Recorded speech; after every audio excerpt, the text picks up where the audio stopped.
All right, guys, so how big of a project is too big of a project? I know a lot of you guys have been commenting saying that we didn't get a great deal on our boat. There's so many issues. We should hire a lawyer, all that kind of stuff. Honestly, the stuff that we've been doing is just maintenance. There's not been anything out of the ordinary. Once we start traveling, this is going to be stuff that just comes up. It's part of owning a boat. It just is what it is. We've gone through a lot of the systems.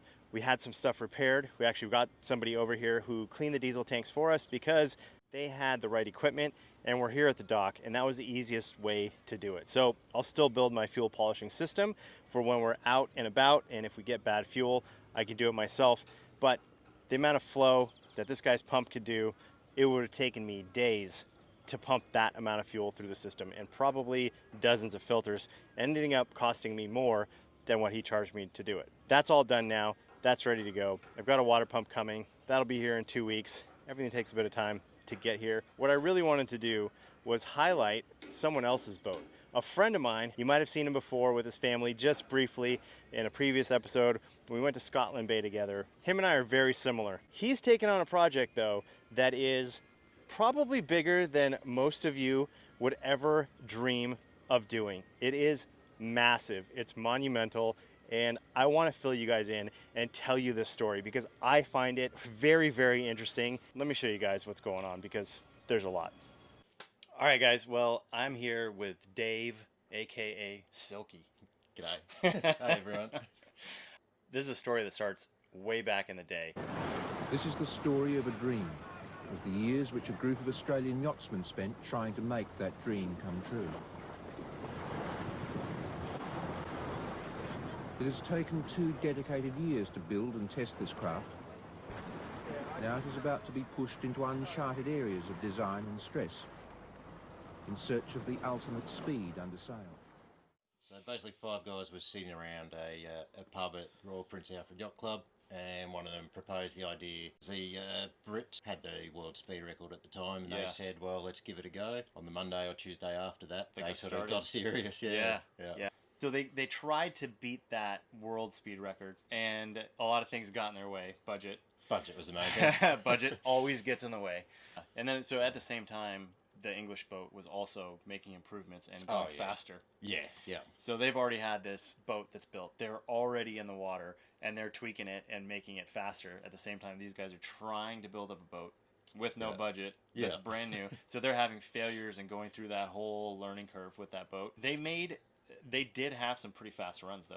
So the boat held the Australian record for 20 years, and Max said he got a phone call one day, courtesy call from the Australian Sailing Federation or wherever it was, to let him know that your Australian record's been broken.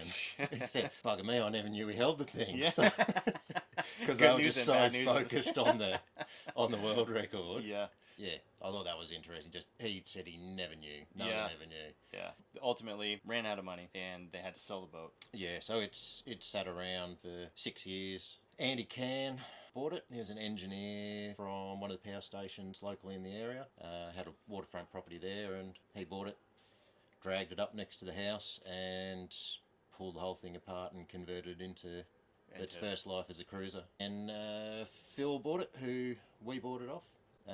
Phil was a floor layer and shipwright. Yeah. And he spent 4 years doing major works on it so that he could head off around the world by himself. So it took him 14 years. He got to Trinidad and COVID hit. Yeah, so COVID turned into 3.5 years of not being able to get back here. But after we bought it, Phil came over and he spent 2 weeks here with me. So I flew over, spent 4 weeks, make sure the boat was real.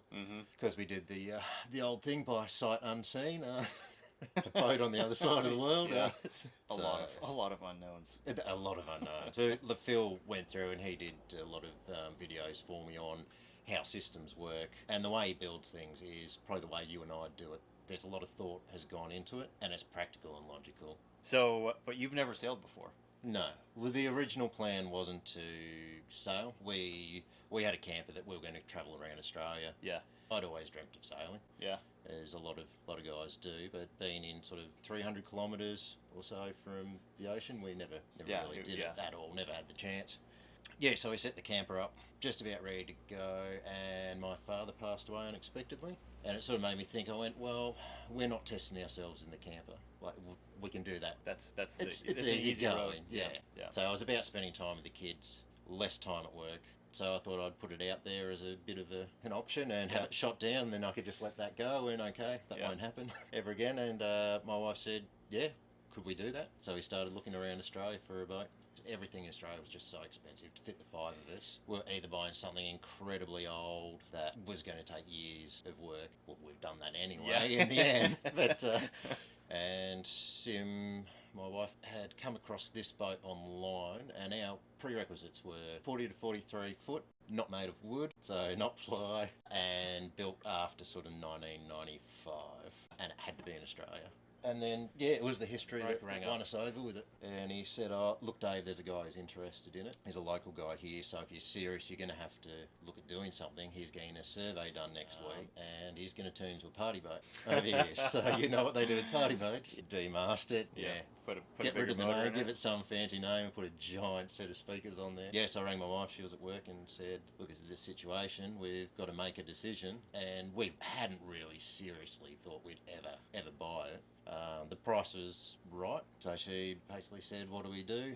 If we make that decision, we got to live with it. I went, well, we'll toss a coin, and heads we buy it, tails we don't. So, well, heads we get a survey done. Yeah. We move in the direction of purchasing it. Land on heads. And for me, once you make a decision, you do it. Yeah. I've got no issue with that. And I said, well, that's it. And she sort of took a breath. Okay.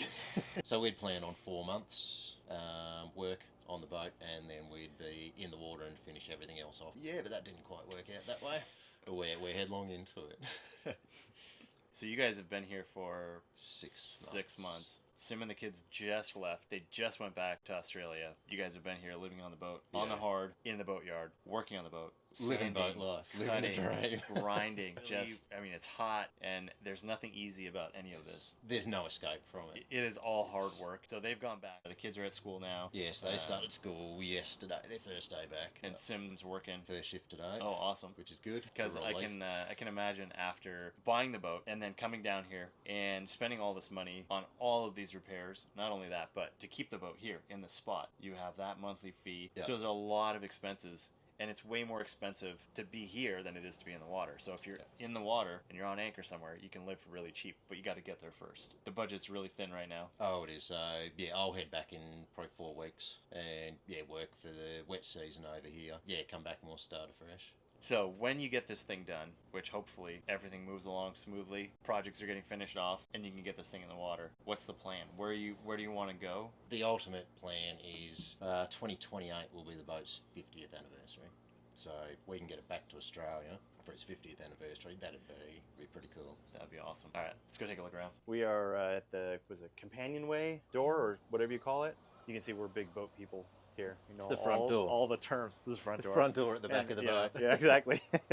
All right, so you have gone through this entire space here. So this was basically all the way across. The top of this ran through. So there's an aluminium ladder frame in the back that basically joins the 2 hulls together. Yeah. Track for the boom sat on top of that. So to get over this was an absolute no. It's such an amazing, safe spot. Used to be. Yeah. But again, for having the family, it's sort of very impractical. The original deck on the boat was only 600 wide, running through either side. We built that out. Stretch it all out, yeah. Yep.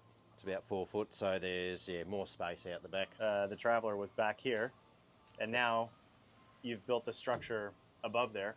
Basically built an old school Targa, and then the rear will end up being tied onto our davits, and that'll also contain the new solar system that's going on there. Yeah, so basically this is going to be covered by solar panels and a stainless kind of arch. Hopefully we paint tomorrow, weather holds out, we get a primer on here. Yeah. And I'll basically be able to call this area good and sealed up. So we've taken out bits of rot that were in the floor where the old drains were. The joy of having plywood boat. Yep. But again, it's 30 years in similar configuration to this. Yeah. So to have a few spots, there's one up in the corner that I put my foot through after I thought I'd fixed everything. Yeah. But yeah, Most of it's pretty good. So it's really just been trying to open it up and make it livable, usable space. Yeah, exactly. Yeah. Basically, come into our kitchen, over to this side. One of the first things we bought when we got here was a big reverse cycle air conditioner Yeah. for living on the hard. It won't be going with us on the boat. Yep. Because there's no way I'll be able to power that. But Yeah. yeah, it just makes such a difference for Yes. living. Instead of being absolutely miserable like all day long in the heat, because the boat just heats up. It's like a little oven. And yeah, if you don't have, obviously in the boatyard and doing all the work, all the sanding, it's all the dust. So you don't want to have any of the hatches open, otherwise you just fill the boat with dust. So the AC is like a lifesaver. So down into hulls. Oh.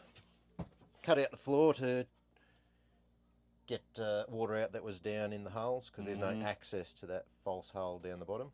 Beds up the top on here, and yeah, so this is the engine. They've come through. This is the main bathroom area. Yeah, and then on the other side, there's 2 more bedrooms, basically close to a mirrored. Yep, Yep. Port and so the rears are pretty much the same. Yeah. And same as down into the front as well. Massive, well, Yeah, those massive amount of storage up the front in both hulls in those bulkheads, and that runs all the way up to the front. Yeah, still have to learn about the sail setup, and you'll be given a hand with. That's something we've been looking at and talking about, because after the things have changed in the rear, you got to run the main sheet differently, and trying to figure out the best way to do that. Also, I flew my drone up the mast to just kind of get a peek at what's going on up there, and everything looks pretty good. I think there's a couple cotter pins that need to be replaced, so eventually we'll go up the mast and sort that out when we get to that point. There's a lot of good stuff here too. You've got the sails; those are looking decent. Those have been restitched. You're finishing up all the stuff below the waterline right now. They're putting the primer on. You got a bit to do to the engines to get those ready to fire up. Yeah, yep. So one's about ready to test. Yeah. The starboard one's pulled apart still. I've got to retime it and time the injector pump. Yeah. So that'll be a bit of fun. Yeah. So most of the main stuff's being done now. Big order of everything coming in for solar panels, batteries, and equipment. So once it arrives, that's we'll put that in. Start getting that in, figuring out the solar arch, build that up, and then shortly after that, you can get this thing in the water. Yeah. So once that stuff's here and the 2 engines are going, we just need to anti-foul and we can be in the water, and the rest of the work we'll just do while we're on the water. Yeah, exactly. When you're at anchor and it doesn't cost anything to be there, and the kids and everybody can enjoy jumping off the boat and the kids doing all that stuff. I can be working, can covered be working. in dust, Yep. and Well, jump in and have a swim. Yeah, somebody's got to get the work done. Yeah.